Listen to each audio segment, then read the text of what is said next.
안녕하세요. 현재 11살이 된 말티즈를 키우고 있는데요. 약 1년 전부터 아이 기침이 잦아진다 했는데 요즘 기침을 너무 많이 하고 캑캑거림이 심해졌습니다. 유독 사람을 반기면서 흥분했을 때 기침이 더 심해지는데요. 인터넷을 검색을 해보니 기관지 협착증이랑 증상이 비슷해 보이는데 병원에 데려가서 검진을 받고 또 약을 처방을 받고 먹이는 게 나을까요? 평소에는 잠도 잘 자고 먹는 것도 너무 잘 먹으며 활동량도 많은데요. 저희 아이가 기침을 하는 이유와 대처 방법에 대해 알려주시면 감사하겠습니다.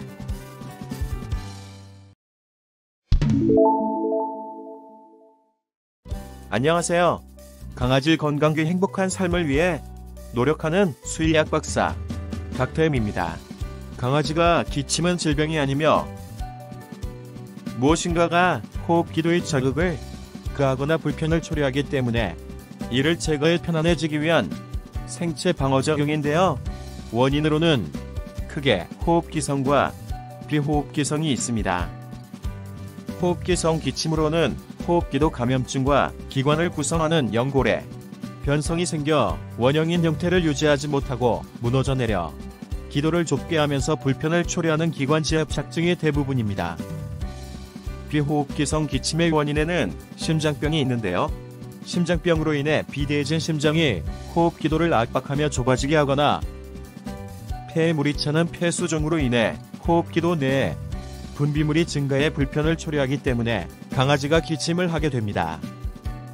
목에 무엇인가 걸린 것처럼 캑캑거리거나 거의 울음 같은 소리를 내는 기침은 강아지 기침은 마른 기침인데요. 호흡기성으로는 기관지 협착증 2, 그리고 비호흡기성으로는 심장병에 의해 비대해진 심장이 호흡기도를 압박해 좁아지게 하는 것이 마른 기침의 원인입니다. 따라서 현재 기침의 원인이 기관지 협착증인지 아니면 심장병인지가 중요한데요.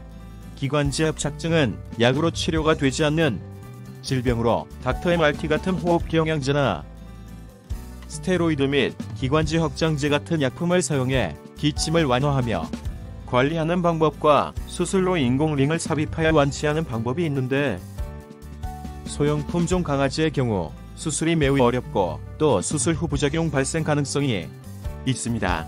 심장병 역시 치료가 되지 않기 때문에 식이관리, 비만관리, 심장영양제 급이, 심장약 사용 등을 사용해 질병의 진행을 억제하거나 늦추면서 기침 등 관련 임상 증상으로부터 강아지가 편안하게 지낼 수 있게 관리해줘야 하는 질병인데요.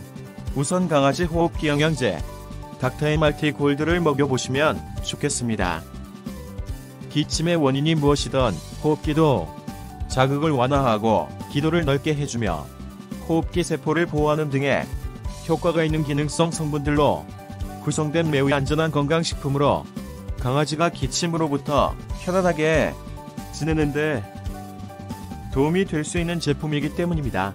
그리고 호흡기 영양제를 먹이시면서 비만이라면 강아지 체중을 좀 줄이고 알 상태를 지켜보실 필요가 있는데요. 만약 기침이 계속된다면 병원 진료를 통해 기침의 정확한 원인을 찾아내서 결과에 따라 적절한 치료나 관리를 해줘야 할 것입니다. 감사합니다. 강아지 건강과 행복한 삶을 위해 노력하는 수의학 박사 닥터엠이었습니다. 집에서도 편하게 강아지 질병 상담을 받을 수는 없을까? 집에서도 핸드폰으로 강아지 질병 상담을 받을 수 있습니다. 우리 펫닷컴에서 수의학 박사 닥터엠에게 강아지 질병 상담을 받아보세요.